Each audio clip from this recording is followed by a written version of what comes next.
আসসালামু আলাইকুম।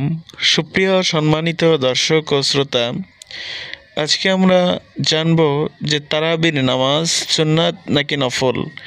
এ বিষয়ে অনেকেরই কিন্তু অজানা আছে, অনেকেই জানতে চায় যে এই নামাজ সুন্নাত নাকি নফল, এই নামাজের নিয়ত কি বলে করব। তো এই প্রশ্নের উত্তর হলো তারাবির নামাজ অবশ্যই সুন্নাত, কেননা রাসূলুল্লাহ সাল্লাল্লাহু আলাইহি সাল্লাম নিজে পড়েছেন এবং সাহাবীদেরকেও পড়তে বলেছেন। তাই এই নামাজ আল্লাহর রাসূল সাল্লাল্লাহু আলাইহি সাল্লামের সুন্নাত এবং সাহাবায়ে কেরামেরও সুন্নাত। তো আপনি যখন এই নামাজটা পড়বেন তারাবির নামাজ, অবশ্যই এই নামাজ পড়ার পূর্বে যখন আপনি নিয়ত করবেন, সুন্নাতের নামাজ বলেই নিয়ত করবেন, সুন্নাতের নিয়ত করেই এই নামাজটা পড়া শুরু করবেন। তাহলে আশা করি যে তারাবির নামাজের বিষয়ে যেই প্রশ্ন ছিল সেই প্রশ্নের উত্তরটা পেয়ে গেছেন। এবং যদি ভিডিওটি ভালো লাগে অবশ্যই লাইক কমেন্ট শেয়ার করবেন।